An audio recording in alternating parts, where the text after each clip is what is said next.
Na masaa 48 yakamilika huko Mashariki ya Kati baada ya Donald Trump kutoa agizo la kufunguliwa mlango bahari wa Hormuz huko Mashariki ya Kati na kutoa masaa 48. Na leo yamekamilika masaa 48. Nini kinajiri baada ya kukamilika na pasi na kufungua mlango huo? Ungana nami na Isumari TCC Swahili. Na Irani bado yaendelea kuzuia mpaka wa Hormuz huko Mashariki ya Kati. Na funga ya mwezi mtukufu wa Ramadhani yakamilika kwa 100%. Baadhi ya maeneo ya Israeli sasa yana muonekano kama Palestina, kwa maana ya nyumba nyingi ziko chini na kuonekana vifusi kila mtaa. Kuuawa kwa aliyekuwa kiongozi wa Iran Ali Khamenei haikuwa sababu ya msingi ya kuyumba kwa nchi ya Iran. Na Irani bado yaendelea kuzuia mpaka wa Hormuz huko Mashariki ya Kati na kugoma kabisa kufungua mpaka huo, na bado nchi nyingi zikiwa katika foleni kubwa kwa kusubiri vigezo na masharti ya Iran ili kuweza kupita eneo hilo. Bado hali ni ngumu, na huku mfumuko wa bei za mafuta zikipanda siku baada ya siku. Sijui tunawezaje kuwashauri watu wa Umoja wa Mataifa, ama sijui tunawezaje kuishauri dunia ama kuwashauri Marekani pamoja na washirika wao Uingereza, Ufaransa, Jerumani na nchi nyinginezo kuhusiana na mgogoro unaoendelea Mashariki ya Kati, na hususan lango kuu la kuingia Mashariki ya Kati kwa maana ya Hormuz. Maana picha inavyoonekana kwamba Mwirani mpaka sasa ameshika kwenye mpini. Mwirani mpaka sasa anakata kwa kisu kikali, kwa maana hakuna yeyote anayeweza kufanya lolote chochote katika mpaka huu wa lango kuu kuingia Mashariki ya Kati, kwa maana nguvu anayo Mwirani, na yeyote atakayepita hapa lazima wakubaliane vigezo atakavyohitaji Mwirani. Na ni siku chache tu, takriban siku 3, tunaona Mwirani alianza utaratibu wa kuwaruhusu China kuweza kupita katika lango hili, na Japani nao kuweza kufanikiwa kupita hapa, lakini kwa kulipa thamani ya fedha kwa fedha ya Kichina na si kwa kutumia dola wala si kwa kutumia sarafu ya Iran, kwamba mfumo uliotumika weza kupita katika lango hili ama kuruhusiwa kupita kwenda kupata mafuta, lakini kwa kulipa kwa mfumo wa fedha ya Mchina. Njia pekee ya kuweza kusuluhisha mgogoro huu ni Marekani kukubali kushindwa vita na kuweka silaha chini na kuacha kushambulia, ili waweze kuingia katika mazungumzo, waseme kile wanachotaka kusema. Lakini si mfumo anaotumia Donald Trump, rais wa Marekani, katika ile hali ya kutaka mazungumzo na Iran kwa siri, lakini anapokuja katika dhahiri kuonyesha kwamba yeye ndio mshindi, yeye jeshi lake liko vizuri, Irani wameshindwa, Irani wamefanya hivi, na kutoa vitisho na kumpa masaa 48 kwamba aweze kufungua mpaka huo, na kama asipofungua itakuwa hivi na hivi. Na mwisho wa siku saa tayari zimeshapita, masaa 48 aliyotoa Donald Trump, rais wa Marekani, juu ya ufunguzi ama kufungua mpaka wa Hormuz ama geti bahari la kuingia Mashariki ya Kati. Masaa yameshapita na hatuoni chochote ambacho anachokifanya Donald Trump kuhusiana na kauli yake ya kwamba atafanya mashambulizi makubwa ya kushambulia nchi ya Iran ikiwa itashindikana kufungua mpaka huo. Lakini Irani nao wajibu vikali kauli hizo za Donald Trump, hawajapoa, kwa maana kila Donald Trump anapojaribu kutia kikwazo ama kitisho cha aina yoyote, basi ndani ya dakika 7 mpaka 10 Irani huwa wameshajibu shambulio hilo la maneno.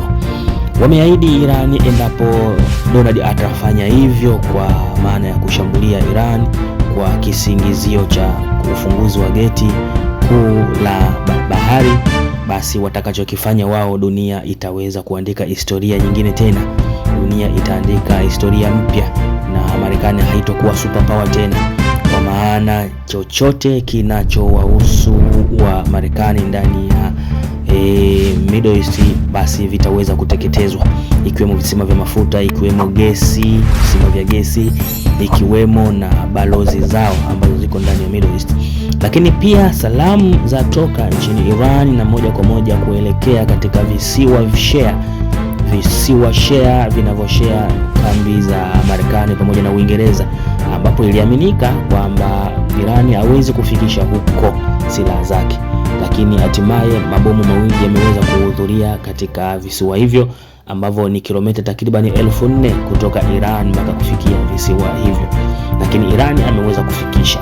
Kinachoonekana pana siri kubwa katika taifa la Iran, kwamba mtu huyu ana silaha ambazo dunia haijui na wala haitambui, kwamba silaha zinazobainika ama zinazojulikana katika dunia, kwamba ana mabomu yanayoweza kutembea kilomita 2000 tu, kwamba ana mabomu ya design fulani tu, kwamba ana idadi ya mabomu ya kiasi fulani tu. Picha inayoonekana si hivyo ilivyo kama isemavyo katika dunia, bali Muirani ana uwezo mkubwa kuliko unaojulikana na watu, kuliko unaosemwa na watu. Kitendo cha kufikisha katika visiwa hivyo ambavyo ni visiwa tawala kwa Mwingereza, sasa Marekani amepewa hifadhi pale, kwamba Irani anadai anaviona visiwa hivyo, au anadai kwamba anaona kambi hiyo na ameweza kusalimia katika hiyo kambi kwa makombora yake mawili, moja likilenga target na moja likiwaiwa kabla ya kuifikia target. Kwa maana popote anapokwenda Marekani, Muirani yeye anaona. Ni siku 5 zimepita pengine tangu Irani ailipue ndege ya Marekani ambayo inaaminiwa ni ndege kubwa isiyoweza kuonekana na yeyote.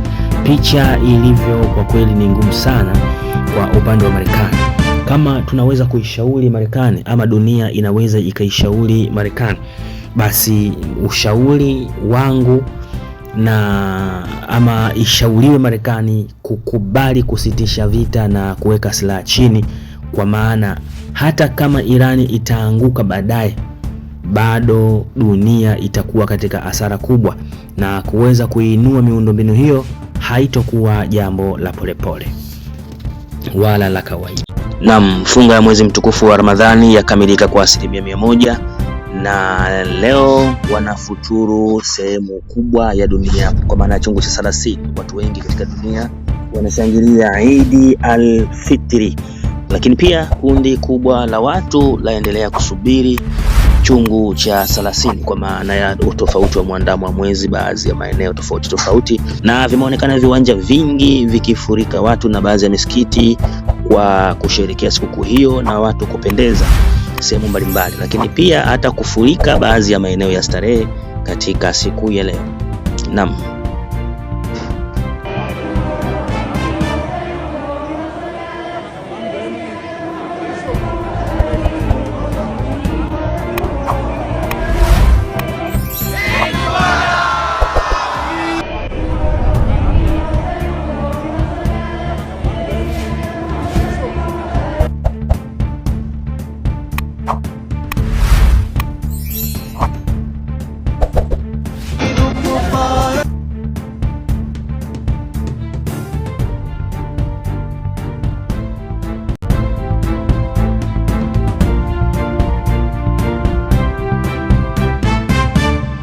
Kuuawa kwa aliyekuwa kiongozi wa Iran Ali Khamenei haikuwa sababu ya msingi ya kuyumba kwa nchi ya Iran katika juhudi zake za kuendeleza vita dhidi ya Israeli.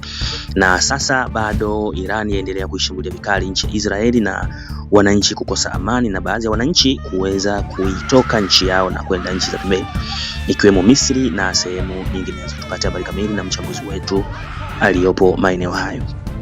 Hali ni mbaya sana inayoendelea Mashariki ya Kati kwa hivi sasa, na tukitazama ndani ya Tel Aviv, majengo mengi sana sasa hivi yanaporomoshwa. Majengo mengi yako chini, majengo mengi yanaporomoshwa, makazi ya watu yanazidi kuharibiwa vibaya kulingana na vita vinavyoendelea pale Mashariki ya Kati. Israeli pamoja na Iran zinakuwa zikishambuliana zote, kila mmoja akimshambulia mwenzie, si mmoja tu kushambulia peke yake. Lakini inaonekana kwamba Irani anashambulia zaidi kwa nguvu kubwa zaidi kuliko ushambuliaji wa Israeli ndani ya Iran. Pamoja na targeti kubwa ambazo zimetagetiwa na Iran, dunia iendelee na mambo yake.